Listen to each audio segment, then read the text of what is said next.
আসসালামু আলাইকুম। এইচএসসি 26 ব্যাচের স্টুডেন্টরা, আশা করি তোমরা সবাই আলহামদুলিল্লাহ ভালো আছো। আজকে ভাই তোমাদের সাথে চ্যাপ্টার 3 আইসিটি আমাদের এইচএসসি যারা 26 ব্যাচের পরীক্ষার্থী শুধুমাত্র তাদের জন্য এই ক্লাসটা করা, ঠিক আছে? এখানে আমরা চ্যাপ্টার 3টা নিয়ে একটু আলোচনা করব। প্রথমত ভাই এখানে তোমাদেরকে দেখাবো চ্যাপ্টার 3তে কোন কোন টপিকগুলো আছে, দেন হচ্ছে তো ওইখান থেকে কোন কোন টপিকগুলো আমাদের পরীক্ষার জন্য ইম্পর্টেন্ট সেই টপিকগুলো নিয়ে আলোচনা করব। আসো প্রথমত আমরা চ্যাপ্টার ম্যাপটা একটু দেখে ফেলি। এখানের মধ্যে চ্যাপ্টার ম্যাপের মধ্যে আমরা দেখবো এই চ্যাপ্টারে কোন কোন টপিকগুলো আছে, ঠিক আছে? এক নাম্বার, এই চ্যাপ্টার আমরা জানি তো দুইটা ভাগে বিভক্ত। একটা হচ্ছে সংখ্যা পদ্ধতি আর একটা হচ্ছে আমাদের ডিজিটাল ডিভাইস। এই চ্যাপ্টারের নাম হচ্ছে সংখ্যা পদ্ধতি ও ডিজিটাল ডিভাইস। তাহলে এদের মধ্যে ভাগও আমার দুইটা, একটা সংখ্যা পদ্ধতি পার্ট আর একটা হচ্ছে তোমার ডিজিটাল ডিভাইস,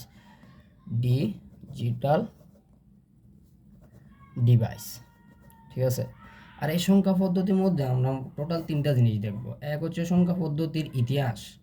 এখানে এগুলোর জন্য এটা এমসিকিউর জন্য বেশি ইম্পর্ট্যান্ট। সংখ্যা পদ্ধতির ইতিহাস কখন থেকে, মানে সংখ্যা পদ্ধতির উৎপত্তিটা কীভাবে হলো সেটা হচ্ছে সংখ্যা পদ্ধতির ইতিহাসের মধ্যে থাকবে। দেন সেখানে আমরা যেটা দেখবো সংখ্যা পদ্ধতির প্রকারভেদটা একটু দেখবো, ঠিক আছে? প্রকারভেদ। দেন আমরা আরেকটা টপিক দেখবো সংখ্যা পদ্ধতির মধ্যে, যেটা হচ্ছে বেশি ইম্পর্ট্যান্ট, যেটা থেকে কোশ্চেন আমাদের লাগবে, যে আমাদের কম্পিউটার কোন ভাষা বুঝে, সেটা হচ্ছে বাইনারি বুঝে। তাহলে ওই বাইনারি নিয়ে আমরা মূলত আলোচনা করব, ঠিক আছে? এই হলো যে আমাদের সংখ্যা পদ্ধতির পার্ট। আর আবার আসলে সংখ্যা পদ্ধতির প্রকারভেদের মধ্যে আমরা জানি দুইটা প্রকারভেদ আছে, একটা হচ্ছে পজিশনাল সংখ্যা পদ্ধতি আর একটা হচ্ছে নন পজিশনাল সংখ্যা পদ্ধতি, ঠিক আছে কিনা? যেটাকে বলা হয় স্থানিক একটা, আরেকটা হচ্ছে অস্থানিক, ঠিক আছে? যেটাকে বলা হয় পজিশনাল সংখ্যা পদ্ধতি আর একটা হচ্ছে নন পজিশনাল, ঠিক আছে? নন পজিশনাল সংখ্যা পদ্ধতি, ঠিক আছে? এই জিনিসগুলো নিয়ে আমরা আলোচনা করব। দেন আসলে পজিশনাল সংখ্যা পদ্ধতি যেটা আছে ওইটা আবার 4 ধরনের, যেটা আমরা পড়ছি। একটা হচ্ছে বাইনারি, তারপর হচ্ছে ডেসিমেল, তারপর হচ্ছে অক্টাল, তারপর হেক্সাডেসিমেল, ঠিক আছে কিনা? এই চারটা হচ্ছে আমার স্থানিক মধ্যে হচ্ছে। আর অস্থানিক সংখ্যা পদ্ধতি কোনগুলো, যেগুলো হচ্ছে স্থান পরিবর্তন করলেও আমার মানের কোনো পরিবর্তন হয় না, ওই সংখ্যা পদ্ধতিগুলোকে আমরা অস্থানিক বলতেছি, ঠিক আছে? যেমন ধরো আমরা 9-10-এর ম্যাথ করার সময় ট্যালি চেন ইউজ করছিলাম, ওইগুলো এক একটা হচ্ছে অস্থানিক সংখ্যা পদ্ধতি, ঠিক আছে? এবার আসো বাইনারি থেকে আমরা কী কী টপিকগুলো নিয়ে পড়াশোনা করবো। এখান থেকে বেশি ইম্পর্টেন্ট হচ্ছে বাইনারি যোগ বিয়োগটা একটু লাগবে, যোগ বিয়োগ এটা একটু আমাদেরকে জানা লাগবে। দেন হচ্ছে এখান থেকে আমরা যে টপিকটা জানবো সেটা হচ্ছে চিহ্নযুক্ত সংখ্যা, যেটাকে আমরা আরেকটা নামে চিনি, সেটা হচ্ছে তোমার এটাকে দুইয়ের পরিপূরক বলা হয়। দুইয়ের পরিপূরক, ঠিক আছে? দুইয়ের পরিপূরক নামে বেশি এই টপিকটাকে চেনা যায়, মানে যেটা কোশ্চেনের মধ্যে বেশি আছে, এটা মোস্ট ইম্পর্টেন্ট। এই টপিকটা আমাদের কোশ্চেনে বা সিকিউতে বেশি আসে। দুইয়ের পরিপূরক এর মাধ্যমে যোগের মাধ্যমে, দুইয়ের পরিপূরক ব্যবহার করে যোগের মাধ্যমে বিয়োগ করা, এই টাইপসের কোশ্চেন অহরহ দেখা যায়, ঠিক আছে? এরপরে আমরা বিসিডি কোড নামে একটা জিনিস পড়বো। দেন হচ্ছে আমাদের বুলিয়ান অ্যালজেব্রা কিছু সূত্র পড়বো। বুলিয়ান অ্যালজেব্রার কিছু সূত্র আমরা কি করব, পড়বো, যেগুলো আমাদের লজিক সার্কিটগুলো সিম্পলিফিকেশন বা সরল করার ক্ষেত্রে বেশি কাজে দিবে, ঠিক আছে? এই হচ্ছে বাইনারি জিনিস থেকে আমরা এতটুকু পর্যন্ত পড়লে আমাদের সংখ্যা পদ্ধতি পার্টটা আসলে কাভার হয়ে যায়, ঠিক আছে? এখান থেকে বেশি আসে হচ্ছে যে তোমাদের এই সংখ্যা পদ্ধতি, যে বাইনারি, ডেসিমেল, অক্টাল, হেক্সাডেসিমেল যে সংখ্যাগুলো আছে, একটা থেকে আরেকটার যে কনভার্সনটা ওইটা বেশি আসে। এখান থেকে আমরা যেটা পড়বো সেটা হচ্ছে এই কনভার্সনটা মোস্ট বেশি আসে।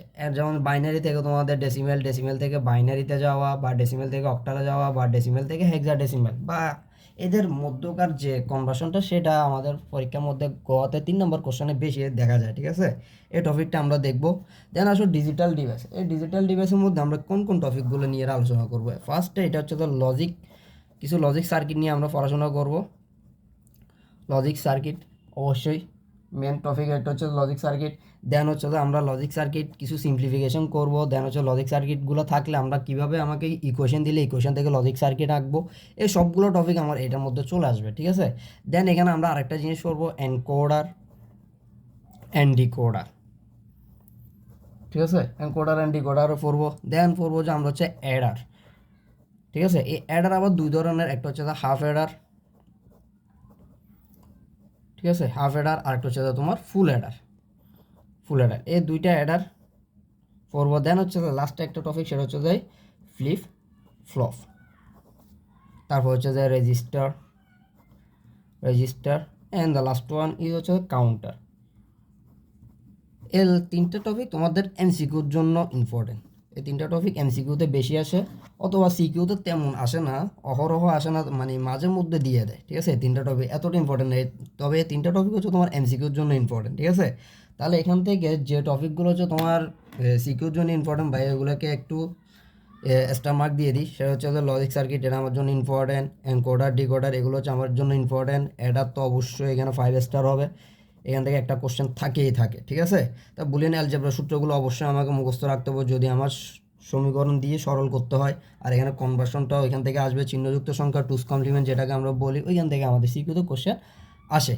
ওকে, আশা করি ভাইয়া তোমাদেরকে কিছু টপিক দিয়ে দিই, যে টপিকগুলো থেকে কোশ্চেন মাস্ট হবেই, ঠিক আছে। ওই টপিকগুলো একটু লিখে ফেলো। তাহলে ধরো হচ্ছে আমাদের ইম্পর্টেন্ট টপিকগুলো একটু লিখে ফেলি।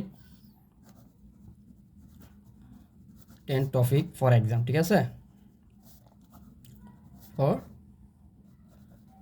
এক্সাম। 1 নম্বরের মধ্যে আমাদের ইম্পর্টেন্ট টপিকের মধ্যে যদি সংখ্যা পদ্ধতি থেকে বলি, তাহলে হচ্ছে যে নাম্বার সিস্টেম কনভার্সন, যেটা আমি বললাম যে বাইনারি থেকে ডেসিমেল বা ডেসিমেল থেকে বাইনারি, এই যে কনভার্সনটা, এই জিনিসগুলো একটু বেশি আসে, বুঝছো। তাহলে হচ্ছে যে আমাদের প্রথমে যেটা, সেটা হচ্ছে যে নাম্বার সিস্টেম কনভার্সন, ঠিক আছে। 2 নম্বরে যেটা আসে সেটা হচ্ছে যে টুস কমপ্লিমেন্ট বা দুইয়ের পরিপূরক যেটাকে বলি, কমপ্লিমেন্ট। এই দুইটা টপিক সংখ্যা পদ্ধতি থেকে আসে। আর ডিজিটাল ডিভাইস থেকে আসো, সেটা হচ্ছে যে লজিক সার্কিট। প্রথমে আমাকে লজিক সার্কিট ড্র করা, অথবা 4 নাম্বার এরকম থাকতে পারে হচ্ছে যাই লজিক সার্কিট সিম্পলিফিকেশন, বা না ইকুয়েশন সিম্পলিফিকেশন হইতে পারে, এটা ইকুয়েশন সিম্পলিফিকেশন হইতে পারে, সিম্পলিফিকেশন, ঠিক আছে। লজিক সার্কিট সিম্পলিফিকেশন আসতে পারে।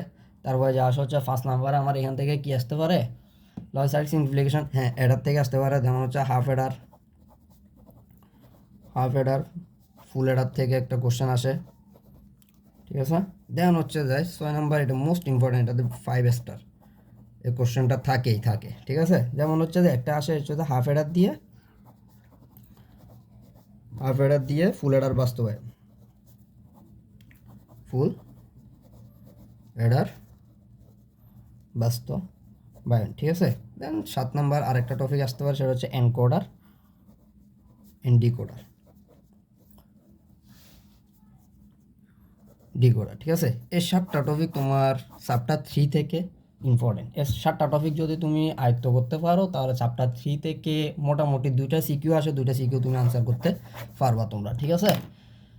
ওকে, নেক্সট ভিডিওতে আমরা প্রতিটা টপিক ধরে একটা একটা করে কভার করবো ইনশাল্লাহ। ওকে, আজকে এতটুকুই থাকলো। সবাই ভালো থাকো, সুস্থ থাকো, আল্লাহ হাফেজ।